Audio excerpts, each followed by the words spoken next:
Assalamualaikum warahmatullahi wabarakatuh. Allahumma sholli ala sayyidina Muhammad wa ala ali sayyidina Muhammad amma ba'du.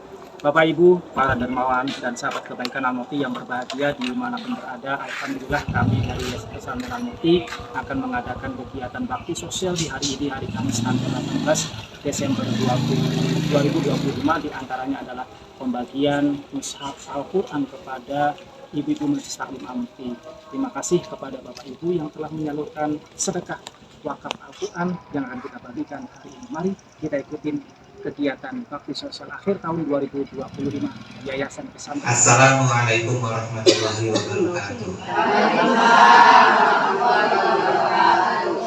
Alhamdulillahirabbil alamin wa bihi nasta'inu ala umuri dunya waddin. Wassalatu wassalamu ala asrofil anbiya'i wal mursalin wa ala alihi wa sahbihi ajmain. Asyhadu an la ilaha illallah wa asyhadu anna Muhammadar Rasulullah. Allahumma sholli ala sayyidina Muhammad wa ala ali sayyidina Muhammad. A'udzu billahi minasy syaithanir rajim. Bismillahirrahmanirrahim. Subhanalladzi asra bi 'abdihi lailan minal masjidil haram ilal masjidil aqsa alladzi barakna haulahu linuriyahu min ayatina innahu huwas-sami'ul 'alim. Tentunya dalam melakukan thalabul ilmi ada beberapa hal yang memang harus kita persiapkan, ya. Sebelum kita berada ke materi, kita akan menyampaikan beberapa hal menyangkut urusan program yayasan, Ibu ya. Alhamdulillah hari ini sesuai dengan rencana kita akan melaksanakan sebuah giat yang namanya ini santunan akbar. Santunan akbar akhir tahun. Kenapa kita mengambil tema ini?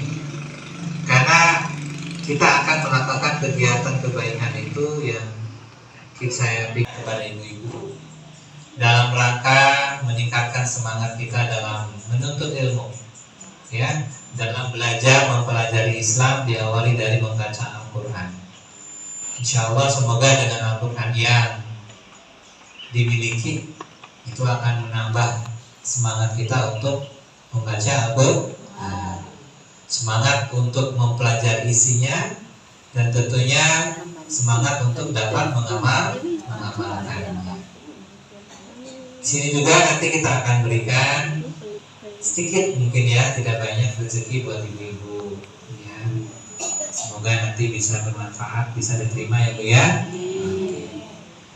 Dan nanti juga kami akan melakukan kegiatan bakti sosial ke masyarakat, ke rumah-rumah, tapi tidak semua rumah berarti, ya, hanya beberapa rumah saja yang kita anggap memang perlu kita berikan secara langsung. Besok hari seperti biasa kita akan melakukan kegiatan keagamaan Jumat Berkah, besok untuk anak-anak. Insya Allah ibu-ibu jamaah majelis taklim yang berbahagia, kenapa sih harus melakukan repot-repot kegiatan-kegiatan seperti ini? Ada yang tanya nggak? Kenapa ya yayasan membuat kegiatan-kegiatan seperti ini? Yayasan itu adalah sebuah lembaga sosial, bukan lembaga bisnis, ya. Dimana di dalamnya itu bagaimana kita bisa keberadaan yayasan itu mampu memberikan kebermanfaatan kepada halayak umum, kepada masyarakat, kepada anak-anak, kepada lingkungan, kepada semuanya. Ini adalah fungsi dari sebuah yayasan. Nah, setelah kita memahami fungsi diri kita sebagai yayasan, ya kita lakukan. Maka terjadilah kegiatan-kegiatan seperti ini. Termasuk kita ibu-ibu. Nah, kita langsung ke materi ya. Kita manusia senantiasa didorong oleh keinginan untuk melakukan sebuah kebaikan. Ya. Kenapa manusia itu didorong oleh rasa ingin melakukan sebuah kebaikan? Kenapa coba? Pengen merubah lebih baik. Jadi dalam manusia itu, sebelum manusia hari ini besar seperti ini, sebelum manusia hari ini menjadi dewasa seperti ini, tentunya pernah mengalami yang namanya masa kecil kan? bahkan sebelum kecil. Ada yang namanya alam di mana kita belum lahir ke alam dunia. Namanya alam apa Ibu? Alam rahim. Alam kandungan. Di mana pada saat itu kita berada di kandungan orang tua kita. Nah, di situ bagaimana terjadinya tiba-tiba hidup? Ada yang tahu sejarahnya? Pernah dengar? Pak Ustadz pernah cerita? Seperti itu. Di usia 100 hari ya. Misalkan telat nih si ibu, sudah seminggu belum head juga, 2 minggu belum, 3 minggu belum, 4 minggu belum. Berarti udah telat 1 bulan. Nah, kan begitu kan? Berarti telat 1 bulan berarti sudah ada benih di situ. Ya, sudah ada benih kehidupan. Ditunda lagi 1 bulan, selanjutnya 2 bulan. 2 bulan berapa hari Bu? 60 hari. Benihnya sudah tambah besar lah. Kalau tadinya seceplik ya tambah dikit lagi. Sudah 2 bulan tunggu lagi selama 1 bulan lagi jadi 3. Berapa hari Bu? 90 hari. Itu masih segumpal daging. Itu bedanya tuh ya, segumpal daging. Udah hidup belum? Belum. Nah, baru tuh 100 hari, 3 bulan, 10 hari maka ada. Allah mengatakan di situ kutiupan ruhku, kan itu, ke dalam janin tersebut, ke dalam segumpal daging tersebut. Akhirnya masuklah ruhnya. Ruhnya siapa Ibu? Ruhnya siapa yang masuk ke jabang bayi itu, ke benda segumpal daging itu? Ruhnya siapa? Ruhnya Allah.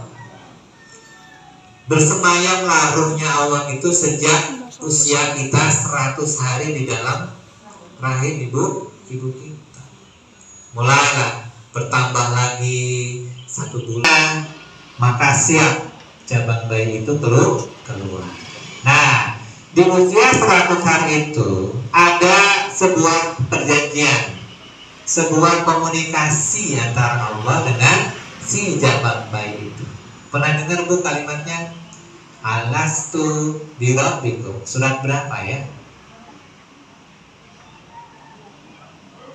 Alastu birabbikum. Surat berapa? Kita lihat ya. Surat Al-Imran ayat 111. Kita cek dulu. Betul tidak? Surat 3 ayat 111. Oh bukan. Oke, handphone aku mana handphone? Lihat handphone? Handphone saya mana?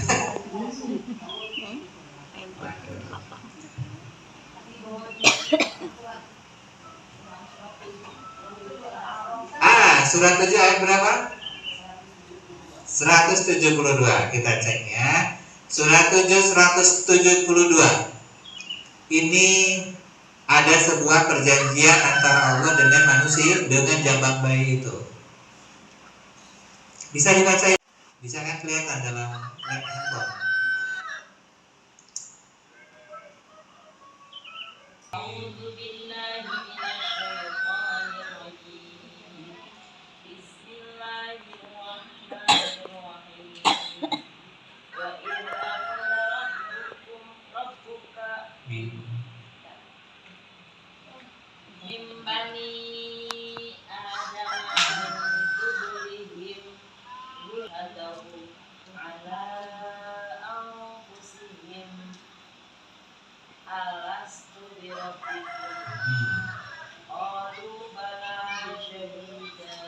Syahidna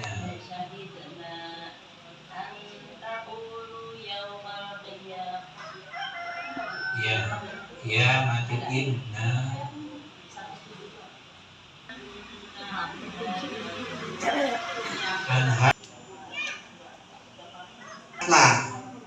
ketika Tuhanmu mengeluarkan dari tulang punggung anak cucu Adam keturunan mereka, dan Allah mengambil kesaksiannya terhadap diri mereka sendiri seraya berfirman, alastu birabbikum, bukankah aku ini Tuhanmu? Mereka menjawab, betul, Engkau Tuhan kami.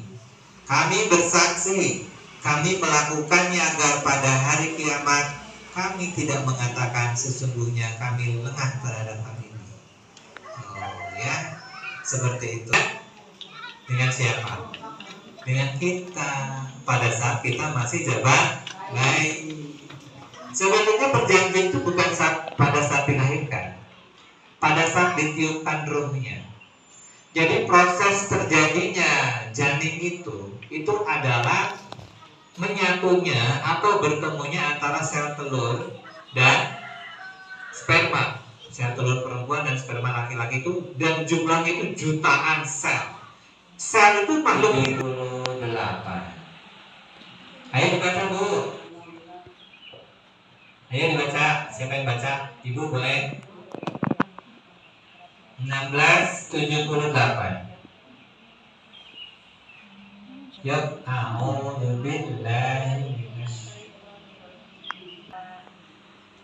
wajahnya. Waja'ala lakumus sam'a wal absara wal afida wa la'allakum tashkurun. Oke, artinya dan Allah mengeluarkan kamu dari perut ibumu dalam keadaan tidak mengetahui sesuatu pun, dan Dia memberi kamu pendengaran, penglihatan dan hati agar kamu bersyukur.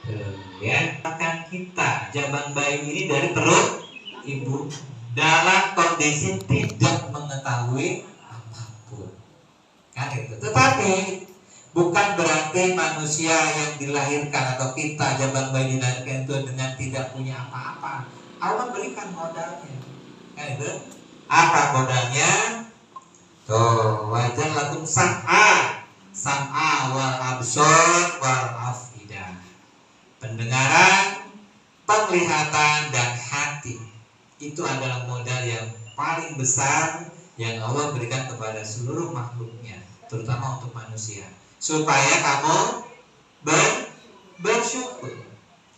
Nah, di sini kita mulai balik lagi ke awal. Kenapa sih kita harus berbuat baik? Kan gitu pertanyaannya tadi. Saya balik ke awal, kita lanjutkan lagi. Ternyata dari dua ayat itu sudah jelas bahwasanya kita sudah melakukan perjanjian dengan Allah. Kita sudah mengakui bahwasanya Allah itu adalah Tuhan pengatur kita, Tuhan yang maha kuasa atas diri kita, baik secara lahiriah maupun secara zahir, ya, secara batiniah. Kita sudah mengakui.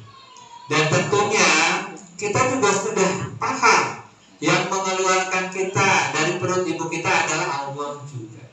Berarti tidak ada peran utama dari ibu kita atau ayah kita apalagi. Tetapi semuanya menjadi jembatannya, ya kan? Kalau tidak ada ibu kita juga kita mau lahir dari mana? Kan itu ya, tetap harus memerlukan ibu kita sebagai sarana keluarnya kita. Bersyukur, itu awalnya seperti itu. Tashkurun. Jadi di dalam Al-Quran sudah sangat banyak sekali bahwasanya berbicara tentang syukur. Jadi Al-Quran itu ajaran yang paling utama itu bagaimana kita belajar untuk bersyukur. Syukur itu apa, Bu? Syukur adalah sebuah sikap untuk menerima segala apapun yang datang kepada kita tanpa salah. Coba ulang lagi, Bu. Syukur adalah banjir bandang tuh. Banjir bandang kan itu kan? Banjir kiriman kan? Nah, hujannya sih di gunung, longsor akhirnya ngalir ke masyarakat. Bukan hujan di rumah itu, bukan. Di gunung, longsor. Itu namanya banjir bandang. Bagaimana kalau terjadi kepada kita seperti itu? Ya itulah. Maka hidup adalah sebuah sekolah yang paling panjang. Kalau lebih fokus lagi, di dalam kehidupan itu ada kehidupan rumah tangga. Nah, rumah tangga ini adalah kampus yang paling panjang. Bahkan kalau secara luasnya, kehidupan ini adalah sekolah kita yang paling panjang. Karena di dalam hidup ini tentunya banyak sekali ujian-ujian yang kita lewati. Kayak anak sekolah kan, dikit-dikit ujian semesteran, sebentar-sebentar ujian tengah semesteran, udah 3 tahun skripsi, ujian lagi. Udah gitu melamar pekerjaan, tes, interview, ujian lagi. Ya nggak Bu? Udah kerja, naik jabatan, dites lagi, ujian lagi tuh. Sudah naik jabatan, pindah kerjaan, tes lagi tuh. Jadi hidup itu selalu berhadapan dengan ujian. Maka kalau kita berbicara luas, kehidupan ini adalah kampus terbesar dan kampus yang abadi buat kita. Ya, sehingga pada saat kita bisa melewati ujian dunia ini, kita akan menikmati hasilnya kelak di hari akhir. Ya, berbicara hari akhir, tidak perlu ibu berpikir jauh-jauh kepada nanti setelah wafat. Ya, bagaimana kita berpikir besok kita mendapatkan kebaikan? Bagaimana kita berpikir hari ini apa yang harus saya lakukan? Nah, maka balik ke pertanyaan tadi, kenapa manusia selalu atau ingin berbuat baik? Apa coba? Alasannya apa? Ada 3 alasan ya. Maka manusia itu sebetulnya dia akan condong untuk melakukan kebaikan. Manusia itu sebetulnya dia menyukai tentang hal-hal yang baik. Dia tidak tahu orang tua di kampungnya sedang sakit, saudara-saudaranya membutuhkan pertolongan, dia tutup mata, tutup telinga, gak peduli. Tapi rajin sholatnya. Nah, itu ada tipe manusia seperti itu. Yang kedua, ada tipe manusia ya sholatnya ya biasa aja, kan itu. Kadang ke masjid, kadang enggak, tapi tetap sholat. Ya ngaji biasa lah, kan itu. Terus, tapi dia sangat peduli dengan tetangganya. Kalau tetangganya sakit, dia tengok. Kalau tetangganya di rumah sakit, jenguk. Tetangganya ada kematian, takziah. Ada yang memerlukan bantuan, ditolong. Setiap ketemu dengan orang, tersenyum, memberikan aura positif kepada semua yang ditemuinya. Nah, ada lagi orang yang tidak sholat, tidak beribadah secara langsung dengan Tuhan, dan pergaulannya juga tidak baik. Ibu mau pilih yang mana? Pertama, yang kedua, yang ketiga? Pikirkan lagi dong. Yang pertama, rajin sholatnya, setelah sholat masuk ke rumah, nggak peduli dengan lingkungan. Ada lagi yang sholatnya biasa aja, tapi ternyata pedulinya bagus. Ada yang ketiga, ya sholatnya nggak bagus, pergaulan dengan sosialnya juga kurang bagus. Pilih yang mana? Mantap. Jangan salah ini ya, kita pilih yang kedua. Kenapa nggak yang ke-1? Nah, itu yang dimaksud khairun nas anfa'uhum linnas. Ya, ibadah itu bukan hanya sekedar kita dengan Tuhan. Bagaimana diri ini memberikan manfaat kepada orang lain. Suatu saat ada hadisnya mengatakan begini. Nabi Muhammad itu pernah berkata, ini hadisnya saya tulis saya biar nggak salah ucap ya. Ketika kamu membantu saudaramu selama 1 hari saja, aku lebih sukai daripada kamu beriktikaf 1 bulan lebih di masjid itu, Masjid Nabawi. Coba, Nabi Muhammad bilang begitu. Sesungguhnya ketika engkau membantu saudaramu berbuat baik ya, saudaramu selama 1 hari, itu lebih aku sukai ketimbang kamu iktikaf di masjid itu selama 1 bulan. Bayangkan, 1 hari berbuat kebaikan mengalahkan 1 bulan berbuat ibadah kepada Allah. Kata siapa? Kata Rasul. Nah, itu harus kita jadikan landasan. Ternyata menjadi orang baik itu sangat penting. Ya, tidak hanya sekedar kita dikatakan taat, beribadah kepada Allah, tapi ternyata kita tidak bisa membangun hubungan baik dengan lingkungan kita. Maka penting sekali berbaur seperti ini. Dimanapun kita berada, mari kita lakukan kebaikan. Ada cerita asli nyata ya. Di dalam sekolah SD itu ada anak yang hafalannya moncer banget dah. Hafalnya banyak, tahfidnya banyak. Di antara teman-temannya dia paling banyak hafalannya. Tetapi ya kurang bergaul. Kalau ada temannya minta tolong, kurang tidak pertolongan, kurang bergaulnya ya. Terus dia juga tidak pandai. Teman-teman sekelasnya itu mengajak gurunya, Pak Guru, kapan kita nengok si B yang tadi yang sedang sakit? Padahal yang sakit itu dua, si A dan si B. Kalau si A yang rajin hafalannya banyak, yang si B hafalannya sedikit. Tapi dia baik bersosialisasi. Teman-teman sekelasnya itu kapan nengok si B? Nah, siapa yang merasa kehilangan? Si A atau si B? Yang merasa kehilangan tuh teman si A apa? Si B? Si B. Padahal sama-sama sakit. Nah, mari kita ciptakan suasana yang seperti itu. Ternyata kebaikan, ya. Aman dan mandi. Buat mancing bisa nggak? Bisa, ada ikannya. Kebaikan akan datang pada diri kita sendiri. Yang kedua, setiap kebaikan yang kita lakukan akan menolak bala. Nah, semua perbuatan baik kita ini akan menghilangkan kesusahan atau akan menghilangkan bala yang datang kepada kita. Maka belajarlah diri kita untuk terus berbuat baik setiap hari. Misalkan pagi-pagi sholat subuh, nah jangan sampai tidak sholat subuh. Setelah sholat subuh ada waktu sedikit rezeki sedekah subuh. Sedekah itu untuk menolak bala. Ada waktu baca Quran pagi hari, ya, mencerdaskan pikiran kita. Setelah baca Quran ada sedikit sholat duha.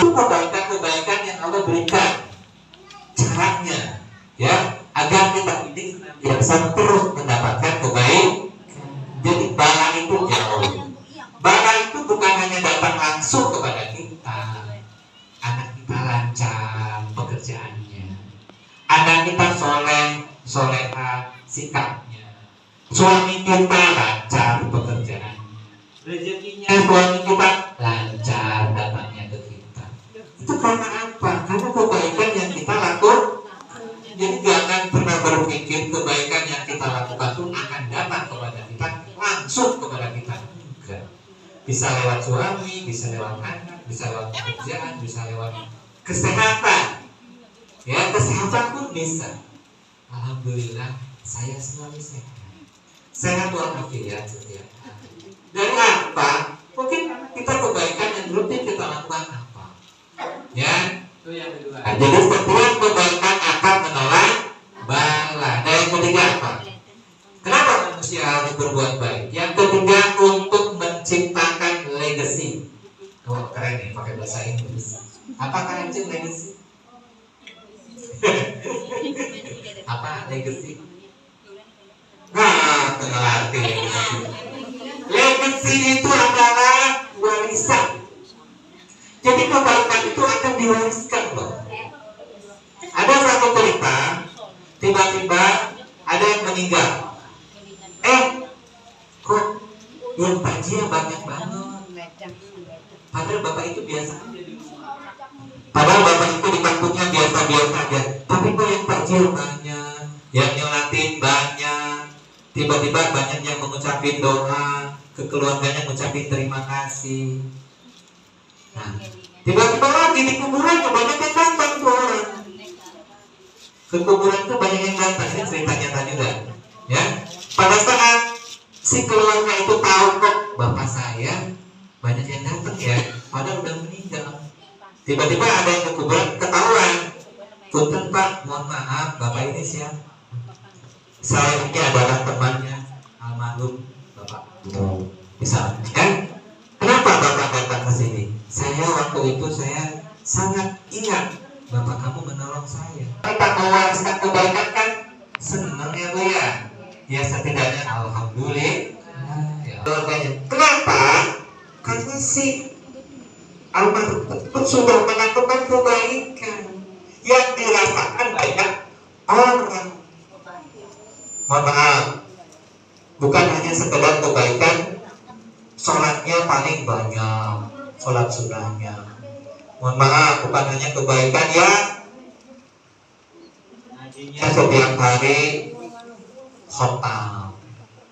Yang ini ya, itu benar.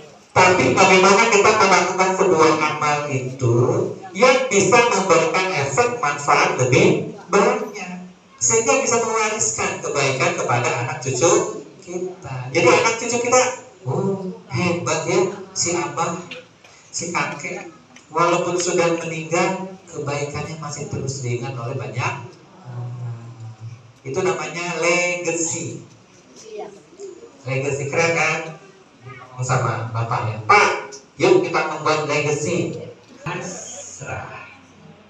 Kita harus siap menghadap Allah. Jangan berat dengan urusan dunia. Aduh, anak saya masih kecil. Ini dalam kondisi yang ya baik-baik saja, tidak menyusahkan banyak orang, tidak terlalu sakit mungkin ya. Pengen gak Bu? Saya juga nggak tahu ya akhir hidup kita seperti apa. Tapi yang jelas doa kita semoga kita mendapatkan husnul khotimah, mati wafat dalam keadaan baik. Ya, tenang saja Bu. Semua manusia pasti meninggal. Kita nggak usah takut menghadapi kematian. Yang harus kita takutkan, apa perbuatan baik yang bisa kita lakukan hari ini? Sudah berbuat baik apa hari ini? Itu yang harus kita pikirkan. Sehingga pada saat kita berpikir hari ini saya harus berbuat baik, besok insya Allah pasti akan mendapatkan kebaikan. Itu saja ibu-ibu yang dapat saya sampaikan, semoga bermanfaat ya. Ini semata-mata untuk mengingatkan saya sendiri ya, karena saya pun bukan berarti lebih pandai, bukan. Saya juga masih belajar menata hati, belajar menata pikiran, belajar bersikap sama. Apalagi saya yang umurnya masih muda belia. Kalau ibu-ibu kan udah senior. Kalau saya ini baru 17 tahun. Jadi saya harus belajar ke ibu-ibu ya. Cuma ini menggantikan Pak Ustadz Yono aja. Biasa, jangan. Ya. Terima kasih ibu-ibu. Semoga kita diberikan kebaikan. Allah senantiasa berikan rahmatnya kepada kita semua. Senantiasa Allah berikan kebahagiaan, keselamatan dunia dan akhirat kepada kita semua. Amin ya rabbal alamin. Doa kafatul majelis. Subhanallah wa bihamdihi, asyhadu an la ilaha illa anta, astaghfiruka wa atubu ilaik. Assalamualaikum warahmatullahi wabarakatuh.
Assalamualaikum warahmatullahi wabarakatuh. Allahumma sholli ala sayyidina Muhammad wa ala ali sayyidina Muhammad. Bapak Ibu, para dermawan, al-mukti, sahabat kebaikan dimanapun berada.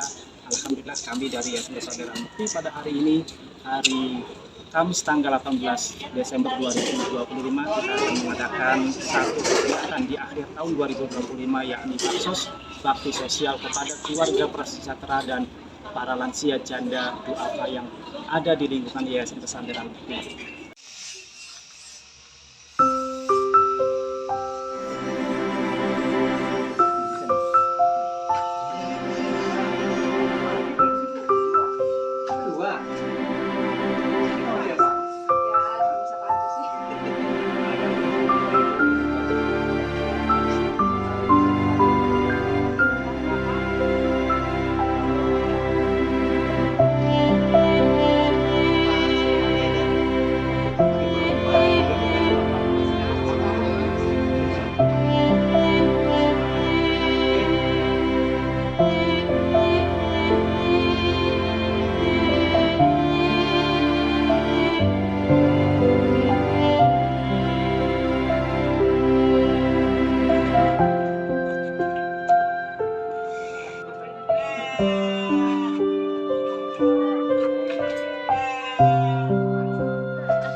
Ayo kemana lagi?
Mari terus ikutin kegiatan kami di akhir tahun. Semoga menjadi wasilah sarana beramal soleh untuk Bapak Ibu, sahabat kebaikan Al-Muti dimanapun. Demikian, walhamdulillahirobbilalamin. Assalamualaikum warahmatullahi wabarakatuh.